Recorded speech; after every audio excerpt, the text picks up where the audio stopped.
또다시 운명의 날입니다. 운명의 날이 여러 번 있어가지고 저희가 또다시라는 말을 붙였는데 오늘은 이제 징계 관련해서 이준석 전 대표의 운명이 결정될 수 있는 거죠? 그렇습니다. 그동안은 이제 이준석 전 대표의 가처분 신청에 대해서 비대위의 운명이 이제 결정되는 셈이었는데 오늘은 윤리위에서 당 중앙윤리위에서 국민의힘입니다. 이준석 전 대표에 대한 뭐 추가 징계 착수했었다고 이야기를 했었고 절차 시비에 착수했었다고 이야기했었고 그럼 오늘 그 결과가 나올 것이냐 일단 시기적으로 많이 궁금하실 텐데 제가 이제 우리 방송 지금 시작하기 전에 김준일 대표하고도 이야기했는데 오늘일 것 같지는 않아요. 왜냐하면 워낙 지금 대통령 국정 지지율도 썩 좋지 않은 게 아니라 나쁜 상황이죠. 그러면 이준석 전 대표 관련된 게 MZ세대나 중도층에 자극을 주면서 대통령 지지율이 더 내려갈 수도 있거든요. 그래서 저는 이준석 전 대표가 나와서 오늘 이제 소명을 하게도 될 것 같은데 그렇게 된다 하더라도 오늘 결정을 내리면은 대통령도 그렇고 국민의힘도 상당히 부담스럽고 윤리위는 더 부담스러워질 수밖에 없고 오늘은 아닐 가능성이 높다. 그렇다면 이제 내용은 어떻게 되느냐. 시기는 그러면 좀 더 미뤄질 수 있는데 그 시기가 미뤄지는 것이 지금 윤리위원장의 임기가 1년 더 늘어났어요. 그 이야기는 조급하게 14일까지인가 이달 14일까지인가가 이제 당초 윤리위원장의 임기였는데 윤리위원들과 그러면 그렇게 되면 이게 좀 조급해지잖아요. 여유가 조금 생겼다. 또 하나는 이제 내용인데 내용이 그동안에는 제명 이야기가 나왔는데 이것도 좀 과할 수가 있는 거죠. 그러면 또 국민의힘 지지율도 그렇고 대통령의 국정 운영도 부담이 될 수밖에 없죠. 지금 뭐 엎친 데 덮친 격이 될 수 있으니까. 그렇다면 오히려 추가 징계는 기존 징계보다는 조금 더 중징계니까 당원권 정지 기한을 더 늘리는 방향이 되지 않겠냐. 기한만 더 늘리는 그렇죠. 걸로. 그렇게 조금은 기존에 예상했던 것보다는 조금은 약화된 그런 쪽의 절차와 결과가 진행될 가능성이 높아지고 있는 것이죠. 네. 어떻게 전망하십니까?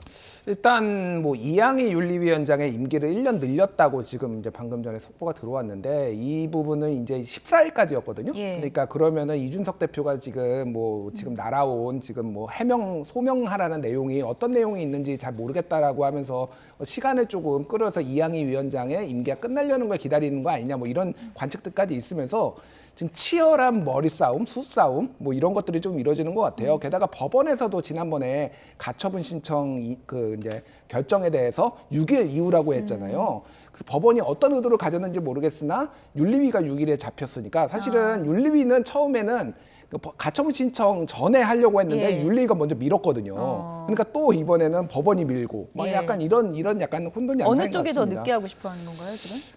그러니까 윤리위는 가처분 신청 결과를 보고서 징계를 내리고 싶어 하니까 뒤로 미룬 건데 법원이 또 미룬 거죠. 그러니까 오늘 또 안 나올 가능성이 오늘 윤리위에서는 이거에 대해서 결론을 안 내리고 또 미룰 가능성이 있다. 이준석 전 대표도 지금 출석을 안 할 수 있다는 전망도 많던데요. 그렇죠. 이준석 대표는 아까 말씀드렸듯이 이양희 위원장의 임기가 끝나는 거를 지금 보고서 10일 정도 기한을 더 달라 준비할 수 있게라는 건데 그러면 14일이 넘어가잖아요. 그런데 오늘 또 국민의힘에서는 1년 연장 카드가 나오고 이렇게 치열한 좀 머리 싸움이 지금 이어지고 있는 것 같습니다. 그래서 어쨌든 오늘은 안 나올 것 같아요. 징계안이. 그리고 이준석 대표가 뭐에 대해서 징계하는 건지 구체적으로 사유를 밝혀달라고 얘기를 할 정도로 지금 모호하다라는 거예요. 무슨 발언인지 예를 들면 신군 문지 딱 집어서 지금 얘기가 안 나온 것 같아요. 그러니까 그런 부분들이 조금 절차상으로 문제가 될 수 있으니 미뤄질 것 같고 법원의 판단을 보고서 할 것 같아요. 그래서 결과적으로 보면은 제명 가능성보다는 당원권 정지 가능성이 높고 저는